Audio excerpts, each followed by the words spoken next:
안녕하세요. 서동중학교 여러분, 김은정 선생님입니다. 우리 2학기부터는 선생님이랑 같이 세계사 단원 공부를 할 겁니다. 먼저 1단원에서 우리 하지 않고 넘어갔던 23쪽부터의 내용 함께 보고 이어서 뒷내용 하도록 할게요. 교과서 23쪽 펴고 펜 들고 선생님이랑 같이 이번 시간 문명에 대해서 알아봅시다. 자, 여기 제목이 문명의 형성과 국가의 성장이라고 되어 있는데요. 여러분, 문명이 뭘까요? 문명. 우리가 어떤 거를 문명이라고 할까요? 문명이란 이전에 구석기, 신석기 시대의 사람들이 좀 원시적으로 동굴에 살거나 움집에 살거나 했던 그런 생활상에 비해서는 상대적으로 좀 더 발전한 상태를 얘기하는데 어떤 걸 기준으로 이거는 문명이 아니고 이건 문명이다를 나누느냐면 첫 번째, 우선 청동기를 사용한다는 점, 그 다음에 문자를 사용한다는 점, 세 번째, 계급이 발생해 있습니다. 모두가 평등한 사회가 아니라 지배, 피지배 계급이 나누어져 있는 사회에 그 다음 사람들이 뿔뿔이 흩어져서 사는 게 아니라 도시를 이루고 도시에서 모여 사는 사회를 우리가 문명이라고 하고요. 이러한 조건들이 갖추어져 있을 때 문명이라고 할 수 있습니다. 자, 그러면 전 세계의 넓은 땅 중에서 왜 특정 부분에서는 문명이 일찍 발전할 수 있었고 특정 지역에서는 문명이 늦게 발전했는지, 우리가 어떤 조건이 갖추어져 있을 때 일찍 문명이 발생할 수 있었는지 본문을 보면서 함께 공부를 하도록 하겠습니다. 자, 첫 번째 줄 보시면 농업이 발달하고 인구가 증가하면서 사람들은 한 곳에 모여 살게 되었다. 특히 어디에서? 이게 굉장히 중요합니다. 여러분 꼭 표시를 해두세요. 큰 강 유역에서. 큰 강 유역에서는 홍수와 가뭄 등에 대비하여 둑을 쌓고 저수지를 만드는 일을 해야 했습니다.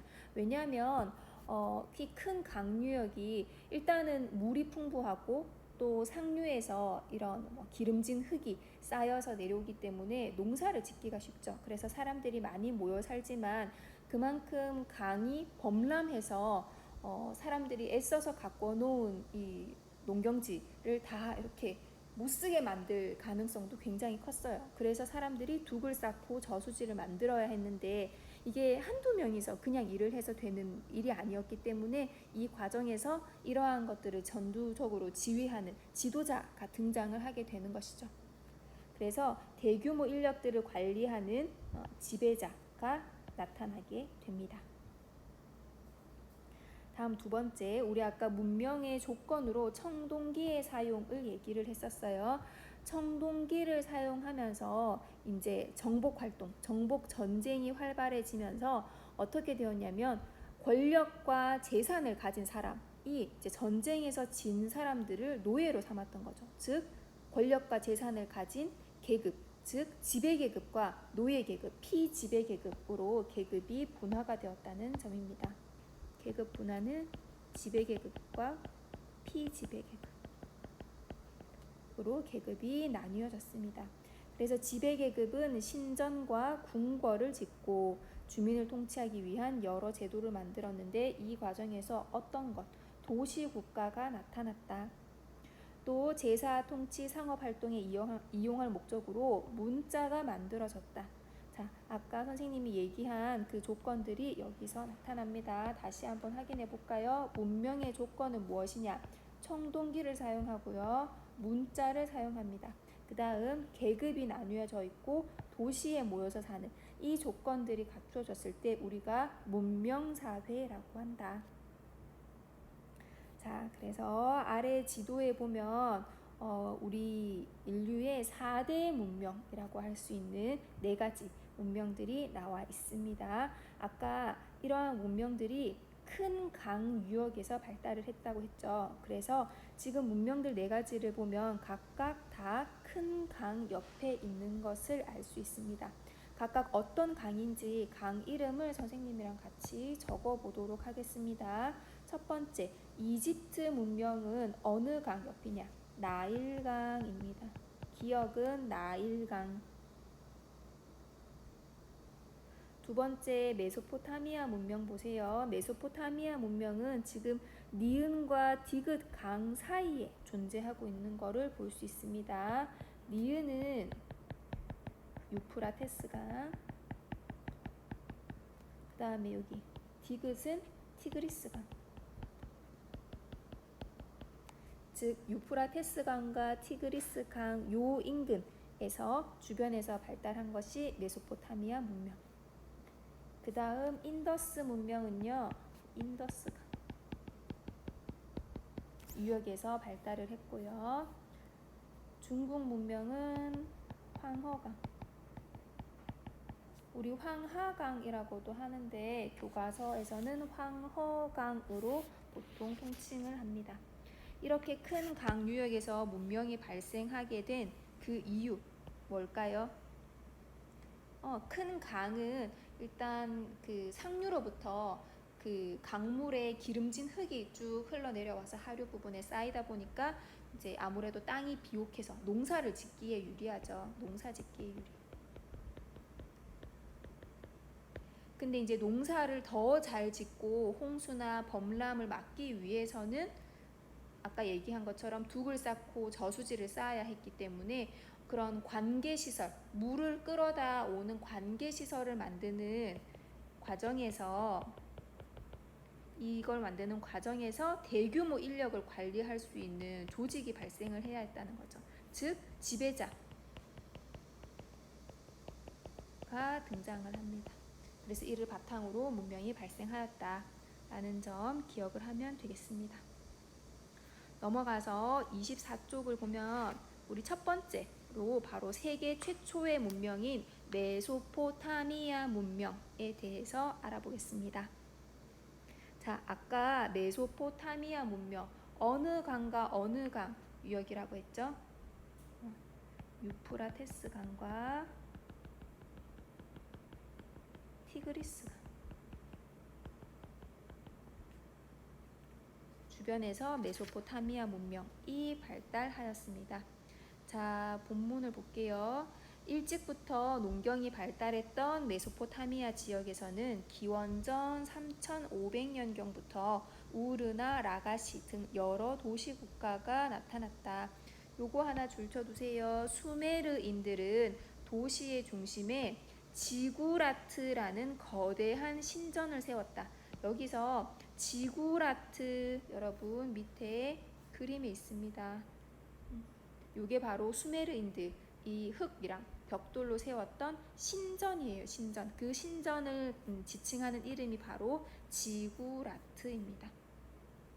그리고 국왕은 신을 대신하는 존재로서 백성을 통치했다. 즉 국왕은 정치적으로도 우두머리지만 신을 대신하는 존재, 즉 뭔가 제사장으로서의 역할도 함께 했다라고 보면 됩니다. 이 수메르인들의 업적을 보면 달의 움직임을 기준으로 날짜를 계산했다. 여러분, 달의 움직임 우리 이미 알고 있죠. 음력 15일, 즉 보름이 되면 달 모양이 어떻게 되죠? 보름달이 되죠. 보름달에서 달은 금음달이 되었다가 다시 점점 커져서 초승달이 되었다가 보름달이 되는, 이렇게 보름달에서 보름달로 되기까지 정확하게 딱 한 달이 걸리잖아요. 이 달의 움직임을 이제 하늘을 보고 날짜를 계산한 태음력을 만들었습니다. 자, 태음력이란 달력은 달력인데 음력 달력이에요. 이런 음력 달력은 뭘 보고 만든 걸 우리가 음력 달력이라 하냐? 바로 달을 기준으로 만든 것을 우리가 음력 달력이라고 합니다. 지금도 우리 달력에 그 양력으로 날짜 표시된 거 밑에 작게 음력으로 글씨가 써 있죠. 그게 뭘 기준으로 한 거냐면 바로 달을 기준으로 한 거예요. 음력 1일은 이제 달이 처음부터 이제 생겨나는 시작점이고, 음력 15일은 보름달, 그 다음에 음력으로 말일이 되면 달이 금음달이 되는, 그래서 달을 기준으로 하는 태음력을 만들었습니다. 그 다음 또 기억해야 할 점 바로 육십진법이에요. 육십진법은 우리가 보통 일반적으로 현재 쓰고 있는 십진법 같은 경우에는 숫자를 0부터 9까지 쓰고 9 다음은 우리가 10이잖아요. 10이 되면 숫자가 이제 두 자리로 바뀌게 되는 거고요. 0부터 9까지 숫자 10개를 사용해서 수를 표현하는 거를 10진법이라고 하는데 60진법은 그러니까 바꿔 말하면 60이 되어야만 단위가 바뀌는 거를 우리가 60진법이라 합니다. 현재도 60진법을 우리가 사용을 하고 있어요. 어디서 사용을 하고 있냐면 우리가 시계 생각해 보세요. 60초가 되면 1분이 되고 60분이 되면 1시간이 되죠. 그게 바로 60진법인데 그 60진법 우리가 현재도 시계에서 사용하고 있는 60진법을 언제? 바로 이 메소포타미아의 수메르인들이 처음으로 만들었다라는 점입니다. 그 다음 쐐기 모양의 문자 왼쪽에 보세요. 갈대로 만든 가는 펜으로 진흙판에 이제 굳기 전에 딱딱해지기 전에 글자를 새기고 진흙판을 굳게 하면 이렇게 글자를 새길 수 있었는데 그 모양이 쐐기처럼 생겼다 해서 쐐기 문자입니다. 쐐기 문자. 자, 그 다음 단락. 메소포타미아 지역은 사방이 트인 개방적인 지형이었다. 요거를 표시해 두세요. 왜냐하면 이제 뒤이어 나오는 이집트 문명과 비교를 하기 위해서인데 이집트 문명은 굉장히 폐쇄적인 지형이었기 때문에 다른 문명의 침략을 굉장히 덜 받았어요. 근데 메소포타미아 지역은 개방적, 한마디로 말해서 사방이 다 뻥 뚫려 있었기 때문에 이민족들의 침입을 자주 받았다. 이민족이라고 하면 원래 거기에 살던 사람이 아닌 다른 곳에서 온 사람을 우리가 이민족이라 합니다. 이민족들의 침입을 자주 받았다. 기원전 18세기 무렵에 나타난 바빌로니아 왕국의 함무라비 왕 줄을 하나 쳐둘게요. 이 왕이 이제 메소포타미아를 통일했고 넓은 지역을 효과적으로 다스리기 위해서 법전을 편찬했습니다. 우리가 이걸 뭐라 하냐면 함무라비 왕이 만든 법전이니까 함무라비 법전 이라고 해요. 이거를 돌기둥에 생겼다. 그리고 함무라비 왕이 죽은 후에 이제 급속히 쇠퇴했고 누구에 의해서 멸망했느냐? 히타이트에게 멸망했는데 이 히타이트는 철제 무기를 사용하던 민족이었습니다. 자, 아래쪽에 함무라비 법전 내용 간단하게 보고 가겠습니다. 196조 보세요. 귀족의 눈을 멍들게 하면 그의 눈도 멍들게 한다. 다른 사람의 뼈를 부러뜨리면 그의 뼈도 부러뜨린다. 여러분 이걸 봤을 때 여기 기억, 귀족이 다른 귀족의 이를 부러뜨리면 기억에 어떤 내용이 들어가야 할까요? 다른 사람의 이를 부러뜨리면 그의 이도 부러뜨린다.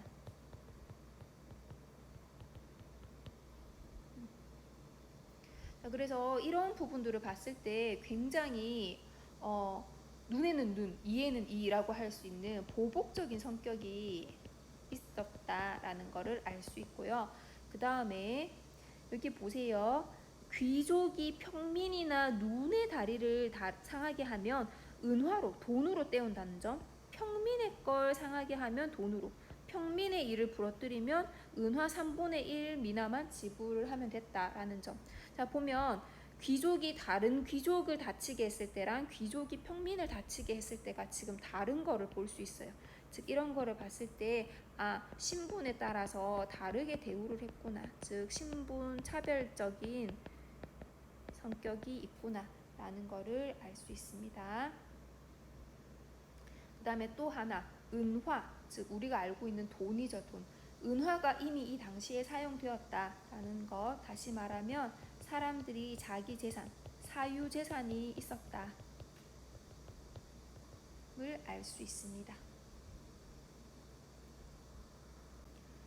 네, 여러분 다음 이집트 문명 보겠습니다. 이집트의 나일강은 매년 일정한 시기에 범람했다. 여러분 이 부분이 굉장히 중요합니다. 나일강이 매년 일정한 시기에 범람을 했다. 그래서 상류층의 비옥한 흙을 하류로 날라다 주었기 때문에 일찍부터 이곳에서는 협동작업을 통해 토지를 측량하고 관계시설을 마련하는 일이 중요한 행사였다. 여러분 여기서 토지를 측량한다라고 하면은 측정하고 계량을 하는 작업을 얘기합니다.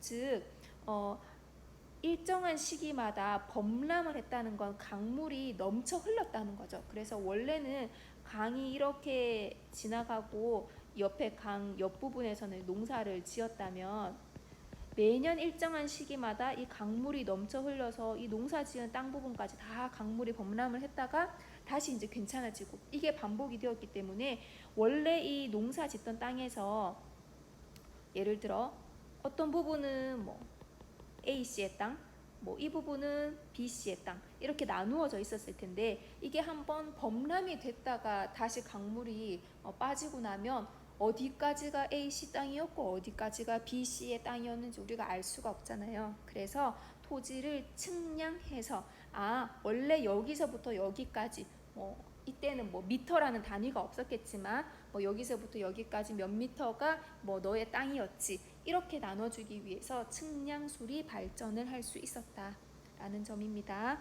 두 번째, 관계시설은 아까 앞에서도 잠깐 언급이 됐어요.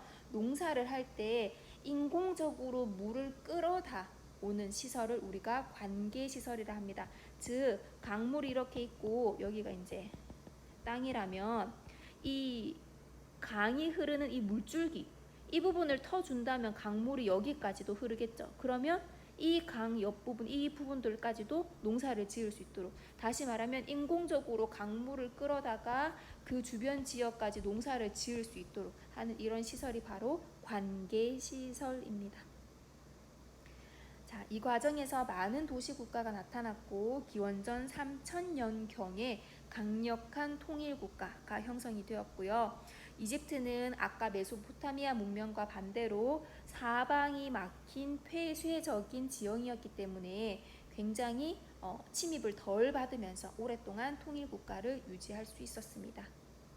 다음 단락 보시면 이집트의 국왕인 파라오가 태양신의 아들로 여겨졌으며 정치와 종교를 결합한 신권 정치를 실시하였다.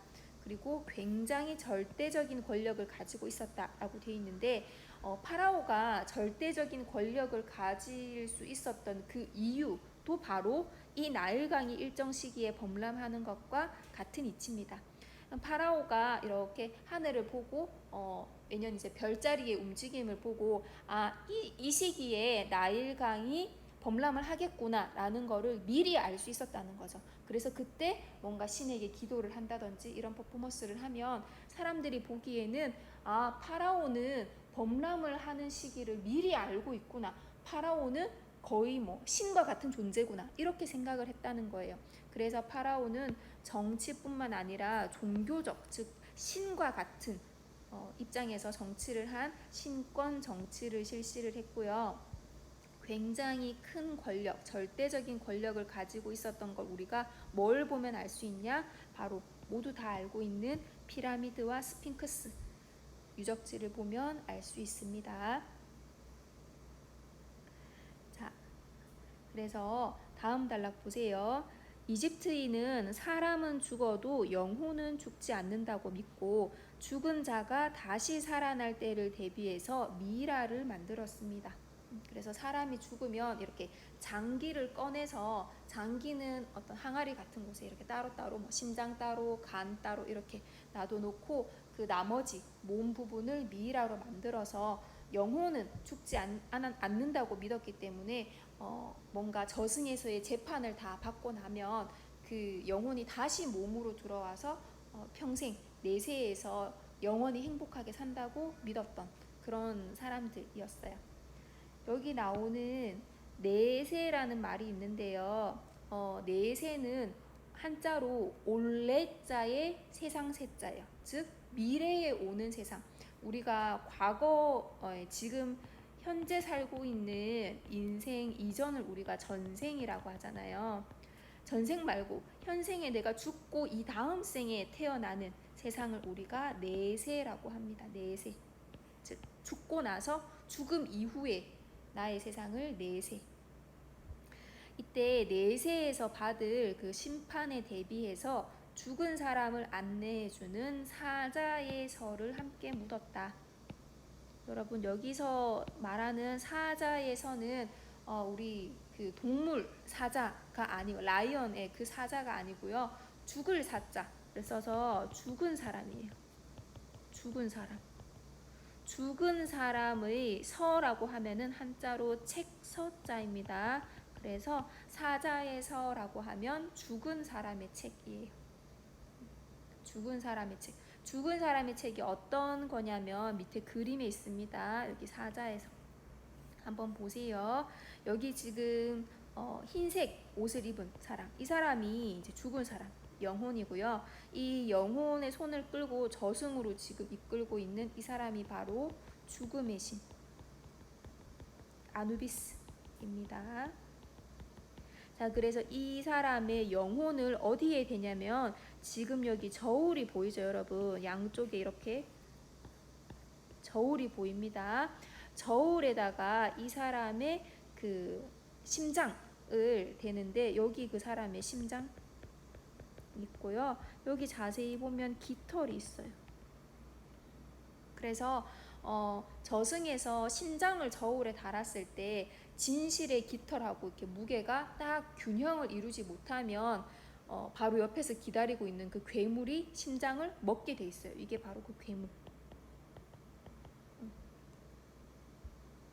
그래서 이 시험을 통과하고 나면 이제 마지막 그 오시리스 신, 이 사람이 오시리스 신입니다. 오시리스 신.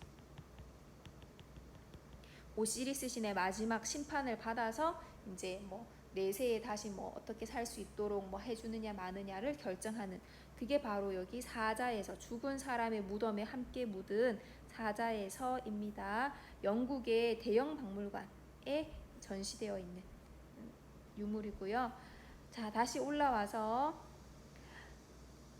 아까 우리 얘기한 내용이 다시 나옵니다. 이집트에서는 나일강의 주기적인 범람을 뭘 보고 알 수 있었냐면 바로 별자리, 즉 하늘의 움직임을 보고 알 수 있었는데, 그래서 이 사람들이 만든 달력이 바로 태양력이에요.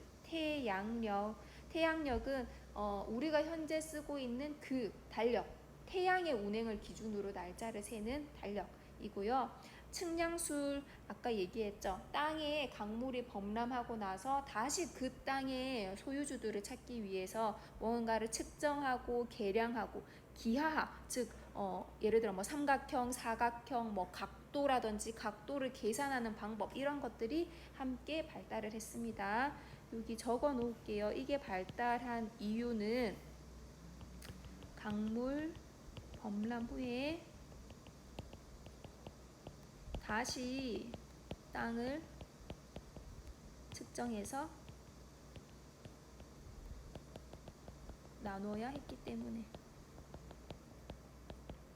그래서 측량술과 기하학이 발달할 수 있었습니다. 그리고 아까 미라를 만들 때 그 사람의 장기를 다 꺼냈다가 이제 미라를 만든다고 했잖아요. 그래서 그 과정에서 의학도 역시 발전할 수 있었습니다. 그 다음 그림 문자를 만들어서 파피루스에 기록을 했는데요. 파피루스라고 하면은 나일강 유역에 갈대예요, 갈대. 갈대를 얇게 펴서 그거를 이제 여러 겹 이렇게 겹치게 한 다음에 말려서 이제 종이처럼 사용을 했는데, 이 파피루스의 말의 어원이 바로 페이퍼. 지금 우리 종이를 영어로 페이퍼라고 하죠. 이 페이퍼의 어원이 바로 파피루스입니다. 자, 아래에 피라미드 사진이 있는데요. 지금 여기 보면 경사로에서 이렇게 돌을 끌어올리기 위해서 바닥에 이렇게 둥근 나무들 끌고 이제 돌을 옮기는 부분 볼 수 있습니다. 그 다음에 이런 마차를 이용해서 돌을 끌고 올라가기 때문에 위에서 이렇게 물을 부어주는 부분도 볼 수 있어요. 자, 그래서 옆에 지도를 보시면,